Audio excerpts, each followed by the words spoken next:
ఆడవాళ్ళకి రోజు మార్నింగ్ లేవగానే పెద్ద టాస్క్ ఏంటా అనుకుంటున్నారా? టిఫిన్ చేయడం అండి. రోజు ఏం టిఫిన్ చేయాలా అని చెప్పి ఆలోచిస్తూ ఉంటే ఏం చేయాలో అర్థం కాలేదు. ఇడ్లీ, దోశ తిని బోర్ కొట్టేసింది. ఉప్మా అంటే పరమ బోర్‌గా ఫీల్ అవుతాం. అటువంటప్పుడు ఈ విధంగా పెసరట్టు అయితే వేసుకుందాం అనిపించింది. కానీ నైట్ అయితే పెసలు నానబెట్టుకోలేదు. మరి పెసరట్టు ఏ విధంగా వేసుకోవాలి? ఎలా అనుకుంటున్నారా? మరి చూసేయండి. చాలా ఈజీగా, టేస్టీగా అయితే వేసుకోవచ్చు. అది కూడా పెసలు నానబెట్టకుండా.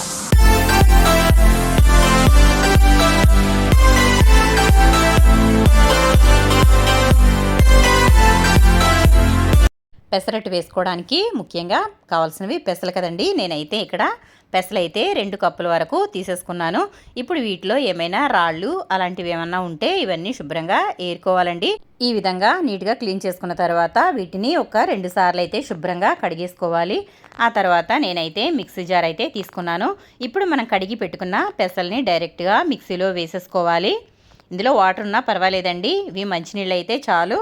ఈ విధంగా అయితే పెసల్ని మిక్సీ జార్లో అయితే వేసేసుకోవాలి. ఇలా అప్పటికప్పుడు పెసరట్టు వేసుకోవడం వల్ల పెసరట్టు అనేది చాలా క్రిస్పీగా వస్తుంది.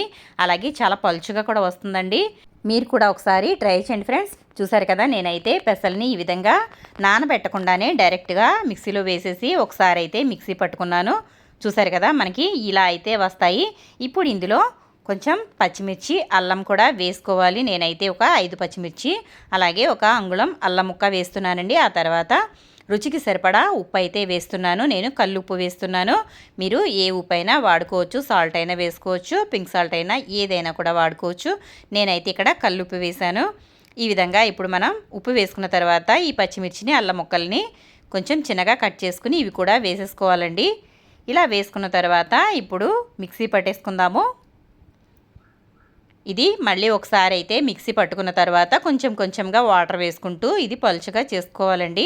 చూసారు కదా, నేను అల్లం వేసిన తర్వాత అయితే ఒకసారి మిక్సీ పట్టాను. ఆ తర్వాత కొంచెం వాటర్ అయితే వేస్తున్నాను. ఇలా వాటర్ వేసుకుని ఇప్పుడు ఇది మంచి ఫైన్ పేస్ట్ లాగా తయారు చేసుకోవాలి. చాలామంది అనుకుంటారు పెసలు నానబెట్టకుండా పెసలు ఏ విధంగా మిక్సీ అవుతాయి అని చెప్పి, కానీ చాలా ఈజీగా అయిపోతాయండి. చూసారు కదా, ఇక్కడ మనకి చాలా త్వరగానే అయిపోయింది. ఇది మనకి ఫస్ట్ మిక్సీ వేసుకున్నప్పుడు ఇది రవ్వలాగా అవుతుంది. ఆ తర్వాత మనకి పెసలు అనేవి చాలా త్వరగా నానిపోతాయండి. ఈ విధంగా మిక్సీ పట్టడం వల్ల పిండి అనేది చాలా మెత్తగా కూడా వస్తుంది. ఈ విధంగా అయితే మెత్తగా మిక్సీ అయితే పట్టేసుకున్నాను నేను. చూసారు కదా, అప్పటికప్పుడు పెసల్ని ఈ విధంగా మిక్సీ పట్టుకోవడం వల్ల ఎంత మెత్తగా అయితే వచ్చిందో. ఈ విధంగా పిండి అయితే కలిపేసి ఒక 10 నిమిషాల పాటు లేదా పావుగంట పాటు అయితే పక్కన పెట్టుకోవాలి. మనం చట్నీ చేసుకునే లోపు ఈ పిండి అయితే మనకి చక్కగా నానిపోయి తయారైపోతుందండి. అలాగే చట్నీకి అయితే నేను ఒక కొబ్బరికాయ తీసుకున్నాను. చిన్న సైజు కొబ్బరికాయ అయితే ఈ విధంగా చిన్న ముక్కలుగా కట్ చేసుకున్నాను. ఆ తర్వాత అందులోకి ఒక 10 పచ్చిమిర్చి వరకు తీసుకున్నాను. ఇప్పుడు ఈ పచ్చిమిర్చిని ముక్కలుగా కట్ చేసుకోవాలండి. ఇలా అయితే మనం కారాన్ని బట్టి పచ్చిమిర్చి అయితే తీసుకోవాలి. ఇలా అయితే ముక్కలుగా కట్ చేసుకోవడం వల్ల పచ్చిమిర్చి వేయించుకునేటప్పుడు ఇవి పేలకుండా ఉంటాయండి, లేదంటే పచ్చిమిర్చి పేలుతాయి. ఈ విధంగా అయితే పచ్చిమిర్చిని నేను ముక్కలుగా కట్ చేసేసుకుంటున్నాను. చూసారు కదా, ఇలా విరగదీసుకున్నా కూడా పర్వాలేదండి, ఎలా అయినా పర్వాలేదు. నేనైతే ఇలాగైతే కట్ చేసేసుకున్నాను. ఇప్పుడు మనం ఇది పచ్చిమిర్చి అయితే వేయించుకుందాము. స్టవ్ వెలిగించుకుని బాండీ అయితే పెట్టేసుకుంటున్నాను. ఆ తర్వాత కొంచెం ఆయిల్ అయితే వేసుకుందామండి. ఇది వేడైన తర్వాత ఆయిల్ వేసుకుని పచ్చిమిర్చి అయితే మనం వేయించుకుందాము. పెసరట్టులోకి అల్లం చట్నీ అలాగే కొబ్బరి చట్నీ, పల్లీ చట్నీ ఏదైనా బాగుంటుందండి. ముఖ్యంగా అల్లం చట్నీ కంపల్సరిగా ఉండాలి. ఆ తర్వాత ఈ కొబ్బరి చట్నీ ఉండడం వల్ల చాలా బాగుంటుందండి. కొబ్బరి చట్నీతో తినడం వల్ల పెసరట్టు అనేది చాలా టేస్టీగా ఉంటుంది. చాలామంది వేపిన శనగపప్పు అలాగే కొబ్బరి కలిపి చేస్తూ ఉంటారు. అలా చేసుకున్నా కూడా చాలా బాగుంటుందండి. నేనైతే ఈ విధంగా వట్టి కొబ్బరి మాత్రమే చేస్తాను. చాలా బాగుంటుంది. ఇందులో కొంచెం పల్లీలు అయితే యాడ్ చేస్తాను. చూసారు కదా, ఇలా అయితే పచ్చిమిర్చిని వేసేసుకోవాలి. ఇలా వేసుకుని పచ్చిమిర్చి పచ్చివాసన పోయే వరకు వేయించుకోవాలండి. కొంచెం కలర్ వస్తే సరిపోతుంది. మరీ డార్క్గా కలర్ అనేది రావాల్సిన అవసరం లేదు. చూసారు కదా, పచ్చిమిర్చి ఈ విధంగా వేగినట్లుగా అయితే సరిపోతుంది. ఇలా అయితే మనం మీడియం ఫ్లేమ్లో పెట్టుకుని వేయించుకోవాలి.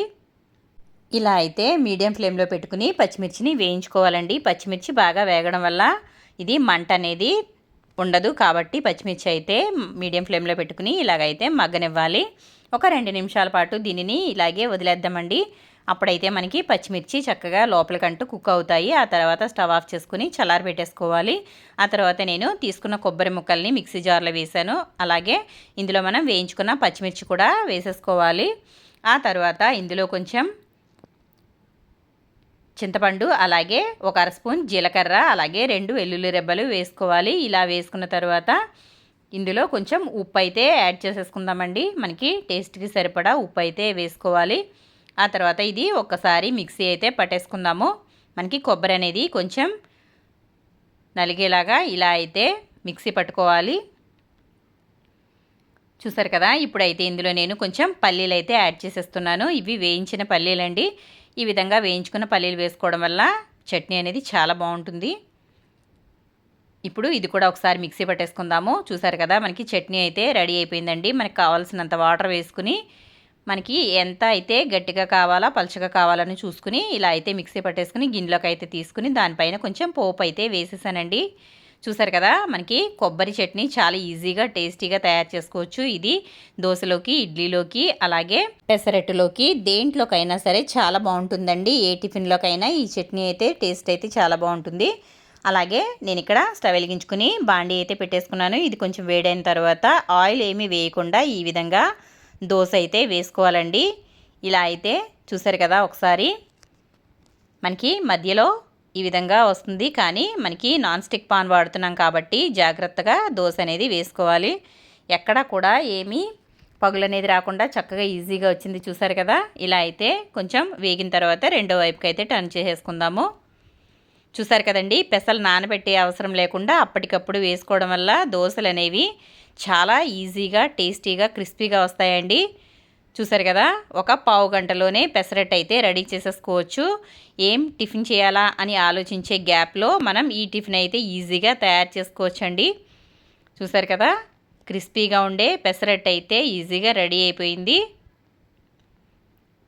ఇంటికి చుట్టాలు వచ్చినా లేదంటే అప్పటికప్పుడు టిఫిన్కి ఏమీ లేకపోయినా ఈ విధంగా పెసరట్టు అనేది తయారు చేయండి ఫ్రెండ్స్. చాలా క్రిస్పీగా కరకరలాడుతూ వస్తుంది. చాలా ఈజీగా అయిపోతుంది. చూసారు కదా, టేస్టీ పెసరట్టు అయితే రెడీ అయిపోయింది. చాలామంది పెసరట్టు అంటే చాలా ఇష్టపడుతూ ఉంటారండి. అటువంటి వారి కోసం పెసలు నానబెట్టలేదు అనే ఫీలింగ్ అనేది లేకుండా, టెన్షన్ లేకుండా ఈజీగా ఇలా అయితే పెసరట్టు అయితే తయారు చేసి పెట్టేయండి. చూసారు కదా, మనం తయారు చేసుకున్న కొబ్బరి పల్లీ చట్నీతో పెసరట్ని ఈ విధంగా టేస్ట్ చేయండి. చాలా బాగుంటుంది. చూసారు కదండి, మనకి ఈజీగా నిమిషాల్లో తయారైపోయే పెసరట్టు అయితే రెడీ అయిపోయింది. కొబ్బరి చట్నీ ఈ విధంగా మీరు కూడా తప్పకుండా ట్రై చేయండి ఫ్రెండ్స్. మీకు ఏ విధంగా వచ్చిందో నాకు కమెంట్ సెక్షన్లో కమెంట్ పెట్టండి. అప్పటికప్పుడు వేసుకునే పెసరట్టు నచ్చిందా మీకు? నచ్చితే కనుక మన ఛానల్ని తప్పకుండా సబ్స్క్రైబ్ చేసుకోండి ఫ్రెండ్స్. మన ఛానల్ ఫస్ట్ టైం చూస్తున్న వాళ్ళైతే లైక్ చేయండి, షేర్ చేయండి, సబ్స్క్రైబ్ చేయండి.